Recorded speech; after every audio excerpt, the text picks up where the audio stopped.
All right, here's a little formula page here. So these are common derivatives. And then here we have some kind of the integral counterparts here. So here we know the derivative of a constant is 0, right? But the integral of a constant, remember, we can think of that as a constant times x to the 0 power. So we would add 1 plus 0 and we get x to the first power, and then we would divide by 1, right? And so constant divided by 1 is just constant. So when we have a integral of a constant, we just tag an x on, right? Just like we saw in that situation earlier where we took the integral of 7 with respect to x. All right, then we have our power rule here that we just talked about. All right, so we add 1 to the exponent, and then we divide, right, by the exponent. And so that's the reverse of the power rule of derivatives, where we multiply and then subtract 1, right? So we reverse that process. Instead of multiplying and then subtracting 1, we add 1 to the exponent and then divide, right? All right, and then we talked about the derivative of ln of x is 1 over x. So if we take the integral of 1 over x, we get ln of x, okay? All right, and then we know derivative of e to the x is e to the x itself. And so that means the integral of e to the x is itself, right? And with all of these, notice that we're adding a constant, right? So I haven't said that explicitly, but just know that, yeah, anytime you take the indefinite integral, you always add a constant. All right, derivative of sine is cosine. The integral of cosine is sine, right? So this is the reverse of this. If I take the integral of this, I get this, okay? All right, and the derivative of cosine is negative sine, so therefore the integral of sine is negative cosine, right?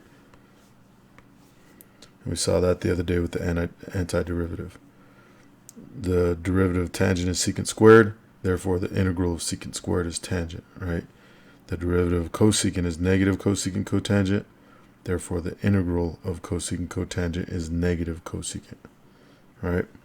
Derivative of secant is secant tangent, so that means the integral of secant tangent is secant.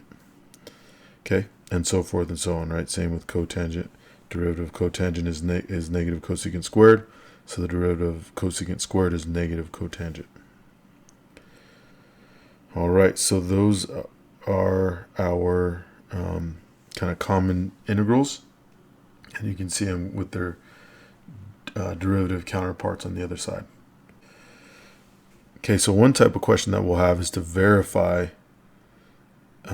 We want to verify the indefinite integrals, right? So they'll give us an indefinite integral equation, and we want to verify that it's true, right?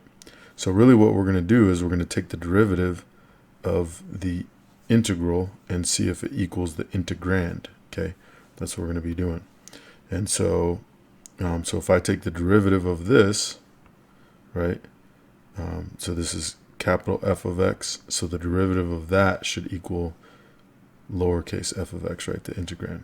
All right, so let's see if that's the case. So for part A, if I take the derivative of this, 2, I would multiply 2 in front, right, the exponent, and so that would just 2 over 2 is 1, so it'd be 1x, and then I'd take away 1 from the exponent, so 2 minus 1 is 1, right?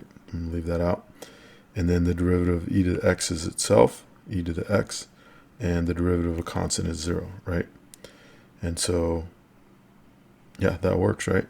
The derivative of this equals that, and that's the same as the integrand, okay? So that one checks out. For part B, all right, I'm going to do the same thing. This time, let me write it out a little bit clearer. So I'm going to take the derivative of the integral. So I'm going to do that prime, or you could do d dx. And so when I take the derivative of this is a product rule, right?